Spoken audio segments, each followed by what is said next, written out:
स्नेहदा स्पन्दन स्नेहदा स्पन्दन।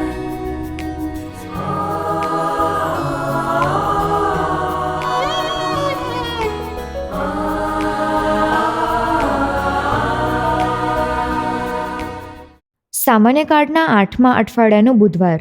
ધર્મસભા આજે કેન્ટબરીના સંત અગુસ્તીનનું પર્વ ઉજવે છે. આજના શુભ સંદેશમાં ઈસુ પોતાના દુઃખ ભોગની વાત કરે છે, પણ પોતાની ધૂનમાં મસ્ત શિષ્યો તો માન મોટાઈ ને એશો આરામના સપના જોયા કરે છે. ઈસુના રાજ્યમાં મોટા થવા નમ્રતાથી સેવા કરવી પડે. સેવા દ્વારા આદર્શ ખ્રિસ્તી બની રહેવા કૃપા માંગો. સાંભળીએ સંત માર્ક કૃત શુભ સંદેશ, અધ્યાય 10, કડી 32-45. તેઓ યરૂશાલેમના માર્ગે હતા. ઈસુ આગળ ચાલતા હતા, શિષ્યો દિગ્મૂઢ હતા અને પાછળ આવનારાઓ ભયભીત હતા. ઈસુએ ફરીથી 12 શિષ્યોને બાજુએ લઈ જઈ પોતા ઉપર જે વીતવાનું હતું તે કહેવા માંડ્યું. જુઓ, હવે આપણે યરૂશાલેમ જઈએ છીએ. ત્યાં માનવ પુત્રને મુખ્ય પુરોહિતો અને શાસ્ત્રીઓને હવાલે કરવામાં આવશે. તેઓ તેને મૃત્યુદંડ ફરમાવી પરદેશી સત્તાવાળાઓને હવાલે કરશે. તેઓ તેની મશ્કરી કરશે, તેના ઉપર થૂંકશે, તેને ચાબખા મારશે અને તેનો વધ કરશે. પણ ત્રીજે દિવસે તે ફરી સજીવન થશે. ત્યાર પછી ઝબદીના 2 દીકરા યાકોબ અને યોહાને ઈસુની પાસે આવીને કહ્યું, ગુરુદેવ, અમારી એક ઈચ્છા આપ પૂરી કરો એવી અમારી વિનંતી છે. ઈસુએ કહ્યું, તમારી શી ઈચ્છા છે? હું શું કરું? તેઓએ કહ્યું, એટલી મહેરબાની કરો કે આપ જ્યારે મહિમાપૂર્વક વિરાજતા હો ત્યારે અમારામાંનો એક જણ આપને જમણે હાથે અને બીજો આપને ડાબે હાથે બેસે. ઈસુએ કહ્યું, તમે શું માગો છો એ તમે સમજતા નથી. જે પ્યાલો હું પીઉં તે તમે પી શકશો, અને જે અગ્નિ સ્નાનમાંથી હું પસાર થાઉં તેમાંથી તમે પસાર થઈ શકશો. તેમણે કહ્યું, બેશક. ઈસુએ કહ્યું, હું જે પ્યાલો પીઉં તે તમે પીશો, અને હું જે અગ્નિ સ્નાનમાંથી પસાર થાઉં તેમાંથી તમે પણ પસાર થશો એ ખરું. પણ મારે ડાબે હાથે કે જમણે હાથે બેસવાનો અધિકાર આપવો એ મારા હાથની વાત નથી. એ સ્થાન તો ઈશ્વરે નક્કી કર્યું હશે, તેમને જ મળશે. બાકીના 10 શિષ્યો આ વાત સાંભળીને યાકોબ અને યોહાન ઉપર રોષે ભરાયા. ત્યારે ઈસુએ બધા શિષ્યોને પાસે બોલાવીને કહ્યું, તમે જાણો છો કે દુનિયામાં જેઓ રાજકર્તાઓ ગણાય છે તેઓ લોકો ઉપર દોર ચલાવે છે અને તેમના આગેવાનો તેમને દબાવે છે. પણ તમારામાં એમ ન થવું જોઈએ. તમારામાં તો જે કોઈ મોટો થવા ઈચ્છતો હશે તેણે તમારો સેવક થવું પડશે, અને જે કોઈ તમારામાં પહેલો થવા ઈચ્છતો હશે તેણે બધાના ગુલામ થવું પડશે. કારણ ખુદ માનવ પુત્ર સેવા લેવા નહીં પણ સેવા કરવા અને સૌની મુક્તિ માટે પોતાનું જીવન અર્પી દેવા અવતર્યો છે. स्नेहदा स्पन्दन स्पन्दन। ઈસુ તેમના શિષ્યો સાથે યરૂશાલેમ જવા નીકળ્યા છે. વાતાવરણમાં ગમગીની છે. ઈસુએ ફરી એકવાર પોતાની ઉપર શું વીતવાનું છે એ શિષ્યોને કહેવા માંડ્યું. શિષ્યો આ વાતથી મૂંઝવણમાં છે. આવા વાતાવરણમાં પણ શિષ્યો દુનિયાદારીમાં જ રાચે છે. ઈશ્વરની યોજના અને માનવીના તરંગો વચ્ચેનો આ છે તફાવત. આ ત્રીજો પ્રસંગ છે કે ઈસુ એમની મહાવ્યથા અને મૃત્યુ વિશે વાત કરે છે. આ વખતે એકદમ સાફ સાફ શબ્દોમાં. પણ ઈસુ માટે ક્રૂસ એ કોઈ આકસ્મિક ઘટના નથી, પણ ઈશ્વરની આજ્ઞાનું પાલન છે. યશાયાના દુઃખ ભોગવતા સેવકના ગાન અધ્યાય 53નો આમાં પડઘો પડે છે. ઈસુ કોઈ ષડયંત્રનો ભોગ નથી બનવાના, પણ ઈશ્વરની જગમુક્તિની યોજનાને પાર પાડવા માટે સ્વેચ્છાએ પોતાનું બલિદાન આપવાના છે. કદાચ યાકોબ ને યુહાનને લાગે છે કે ઈસુ કહે છે એમ થાય એ પહેલાં જ ઈસુની બાજુમાં કોઈ મોભેદાર સ્થાનનું રિઝર્વેશન કરાવી લઈએ. એમને ઈસુના ક્રૂસમાં ગાદી દેખાય છે. ઈસુ તેથી જ તેમને પડકારે છે કે શું તેઓ એમનો પ્યાલો પી શકશે ને એમને કરવાનું અગ્નિ સ્નાન કરી શકશે? અર્થાત ઈસુએ જે મહાવ્યથાને ક્રૂસના મોતને હવાલે થવાનું છે તેમાંથી પસાર થઈ શકશે? તેઓ અર્થ સમજ્યા વિના જ હા પાડી દે છે. આ બે ભાઈઓના વર્તનથી નારાજ બાકીના શિષ્યો કદાચ એમને જે જોઈતું હતું તે આ બે ભાઈઓએ પહેલેથી જ માંગ્યું હતું, તેથી ગુસ્સે ભરાય છે. ત્યારે ઈસુ સમજાવે છે, દુનિયાની રીતથી અલગ શિષ્યોએ યાને તેમના અનુયાયીઓએ મોટા થવા પહેલાં સેવક બનવું પડશે અને પહેલાં થવા ઈચ્છનારને ગુલામ થવું પડશે. કારણ જો ખુદ પ્રભુ ઈસુએ એમ કરવાનું હોય તો તેમના અનુયાયીઓએ પણ એમ જ કરવાનું ઉચિત ગણાય ને. ઈશ્વરના રાજ્યમાં મહિમાનો તાજ પહેરવા પહેલાં અગ્નિ પરીક્ષામાંથી પસાર થવું પડે. સંત મધર ટેરેઝાએ નોબલ પારિતોષિક માટે સેવા કાર્ય આરંભ્યું નહોતું. તેમણે એકદમ નીચેથી સેવા આરંભી. બધા પ્રકારના અપમાન, તિરસ્કાર, વિરોધ અને જે પ્રકારની સેવા લોકો પૈસાની લાલચમાં પણ ન કરે એવા સેવાના કાર્યો કર્યા.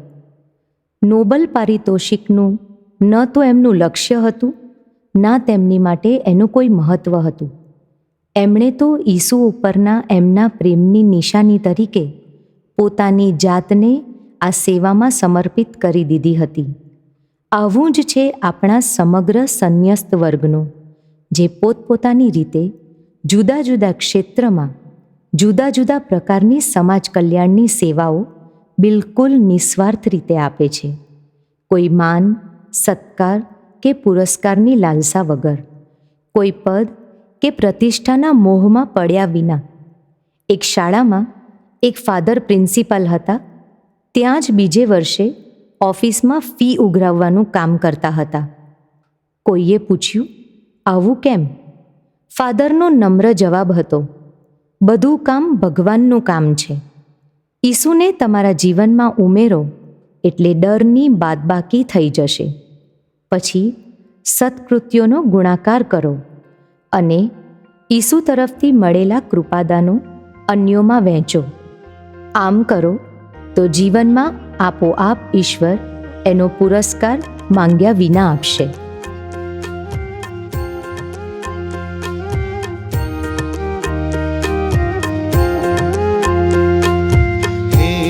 प्रभु तू मुझने नम्र सेवक बनावजे.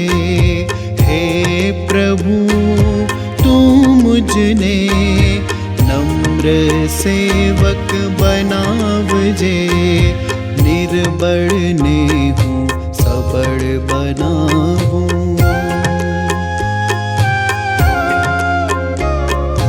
निर्बल ने हूँ सबल बनाऊं. दिलनी एवी प्रार्थना छे.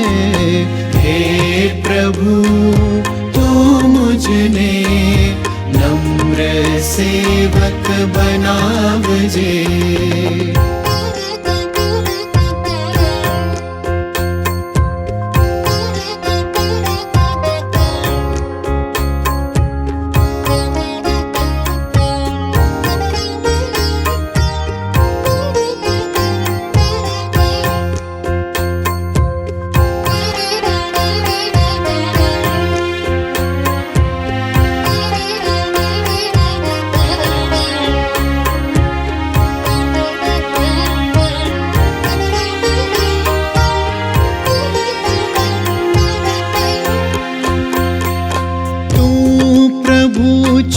दास ज बन्यो कालवरीए मौत ने भेट्यो.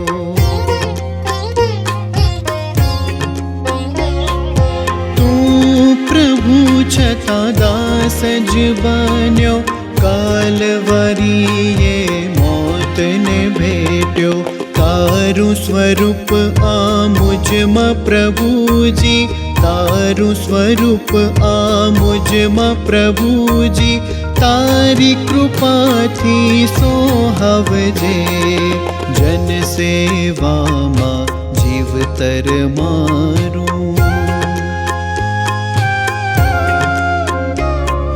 જન સેવામાં જીવતર મારું. દીન પ્રતિદિન જીવાડજે, હે પ્રભુ તું મુજને નમ્ર સેવક બનાવજે.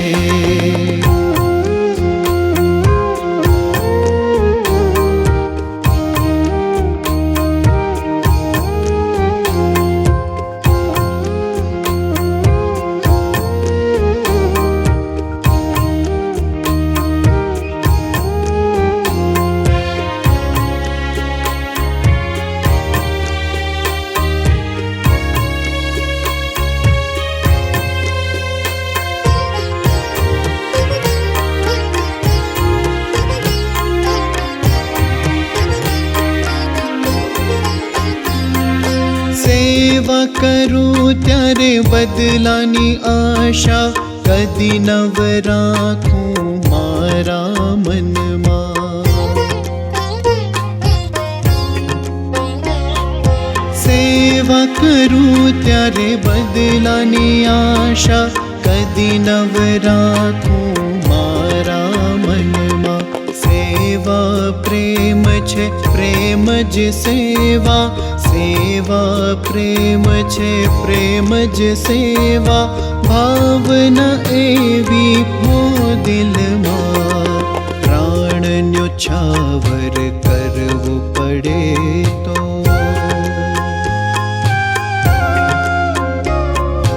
પ્રાણ ન્યોછાવર કરવું પડે તો, તૈયાર હર પલ રાખજે.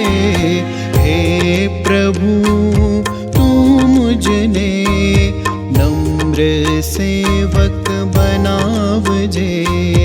હે પ્રભુ તું મુજને નમ્ર સેવક બનાવજે.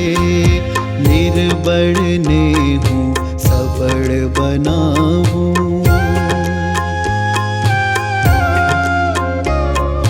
નિર્બળને હું સબળ બનાવું.